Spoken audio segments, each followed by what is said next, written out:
This is the Samsung Galaxy S25 Ultra. It's been a week since I've been using it, and I have thoughts and opinions, and want to share with you guys my experience of using this phone. Spoiler alert, it has been awesome. Starting things off with design. You get those flat frames and rounded corners, and the rounded corners, when you're holding it, it doesn't really dig into the palm of your hand, and that's something I do appreciate. I really like it. It's a preference thing. Some people may like it, some people may not. They might prefer the more boxier design of the S24 Ultra, but I really do like how this phone feels in the hand. Display is also beautiful, slightly larger, ever so slightly larger at 6.9 inches Quad HD. It has very thin bezels, a little bit thinner than the S24 Ultra.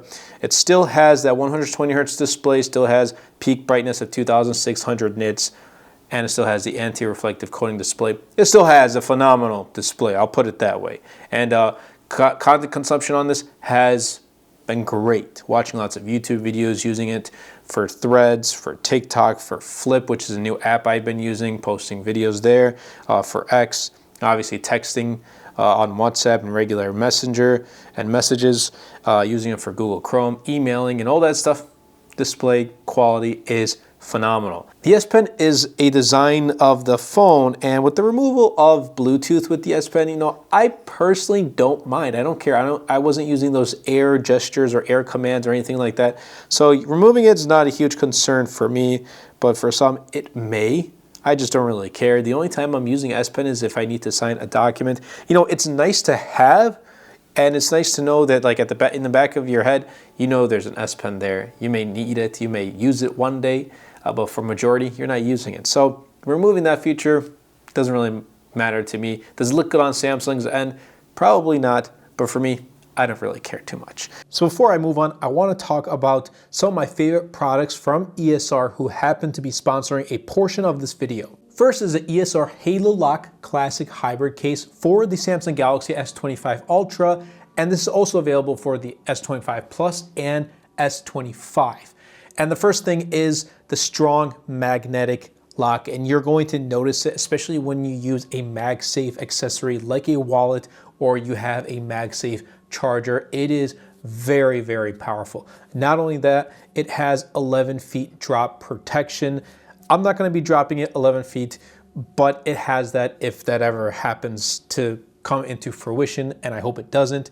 And also does have a raised edge protection, which is something I do appreciate. And of course, the camera guard, and it's important to protect the really good cameras here on the Galaxy S25 Ultra. And next is the ESR MagSafe car charger with Qi 2 and Cryo Boost. Now keep in mind, the Galaxy S25 series will be the first set of Samsung phones to support Qi 2 wireless charging, but of course you're going to want to have this type of an ESR Halo Lock case to work well with this car charger. Now this car charger is super fast. It has the fastest Qi 2 car charging. It's been tested to charge faster than other Qi 2 chargers thanks to the Cryo Boost cooling technology. So what is Cryo Boost? It's a cooling technology that keeps your phone cool for faster, and that means more efficient charging speeds, and it also increases your battery's longevity. Not only that, its 18 and 52 magnets provide a 1600 G grip to keep your phone secure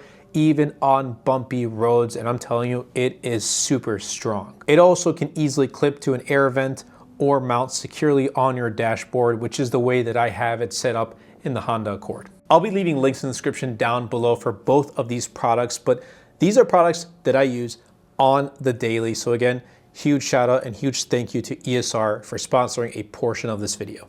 The software and the performance is awesome, just how I would have expected Samsung to bring to the table with the Galaxy S25 Ultra.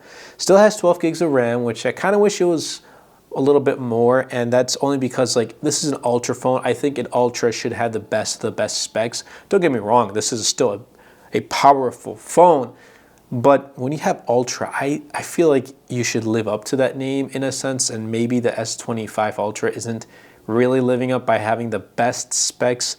Again, specs doesn't tell the entire story, and you have to kind of put those aside and use the phone itself. And I'll tell you this, like, it feels like an Ultra, but when you do look at the specs and add that into the equation, then you know, things are a little bit different. But anyway, it has a Snapdragon 8 Elite made for Galaxy, and it has a 40% larger vapor chamber when compared to the S24 Ultra. It comes equipped with One UI 7, which is a new design refresh, and I really do like it. And it has all these new AI features, and it's awesome. Like, I haven't in the past week experienced any stutters, lags, issues, nothing of that sort.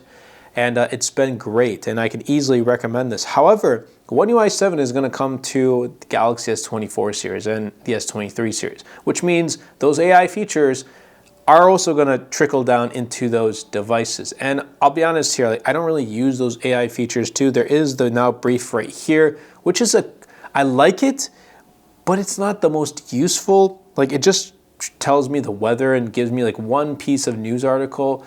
I mean, and I do keep up with the news, so I would have liked to see more of this Now Brief being used, but again, it's not.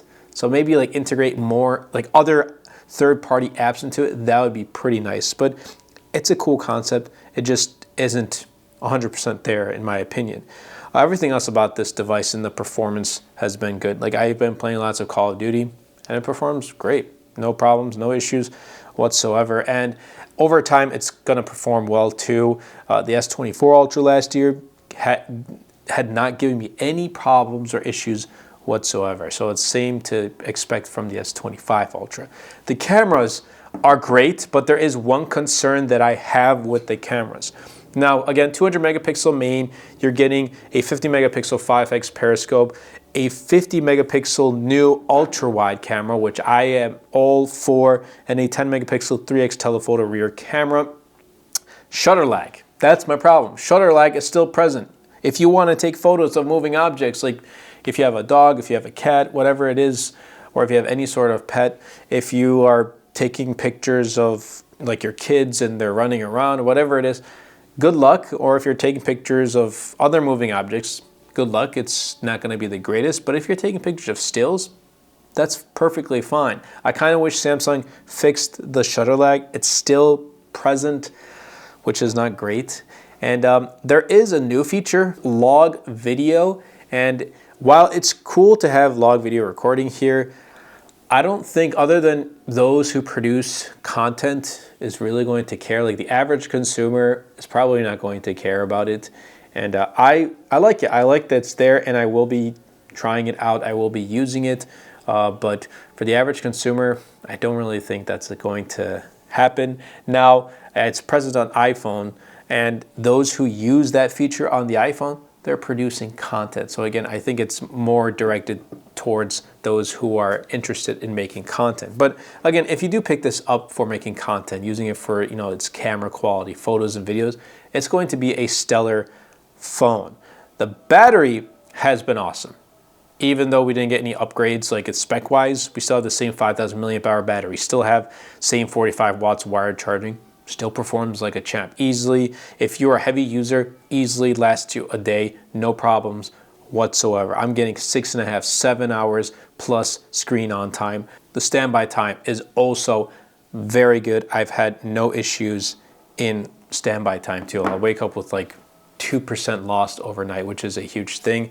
I kind of wish it was faster wired charging, but again, it's not. Maybe for the Galaxy S26 Ultra. And then the pricing, $12.99. It stayed the same, but I would recommend picking this up when it does go on sale. So not right when the phone does come out. And I'll be leaving links in the description down below. You can still pick it up on sale. Like, there's good pre-order deals going on. But I wouldn't recommend picking this up at MSRP. Wait a little bit until it goes on sale, until Samsung or your carrier offers a really good deal. Then pick it up, because $12.99, look, it's an expensive phone. Even $7.99 for the S25, that's expensive too. But there's always going to be deals, and it's always going to go down in price. So keep that in mind.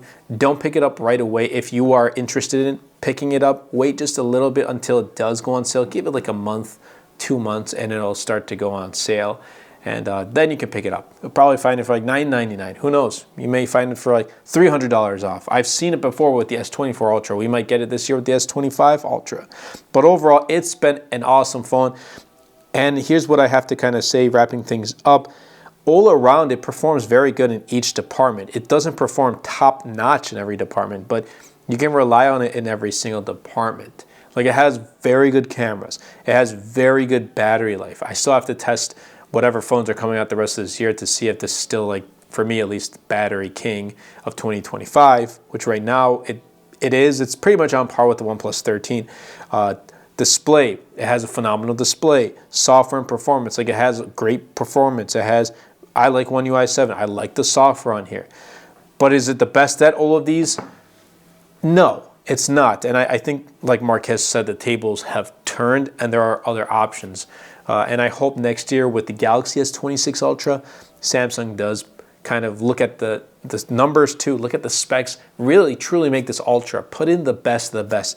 If that's going to raise the price, so be it, I guess. I don't know. That's just my thoughts and my opinions. But I hope you guys did enjoy this video. If you did, definitely be sure to superman that like button, comment down below, and best of all, share this video because it really does help out the channel out a lot. It will help push my content out to more people. That's been it for me. And I'll catch you guys in the next episode.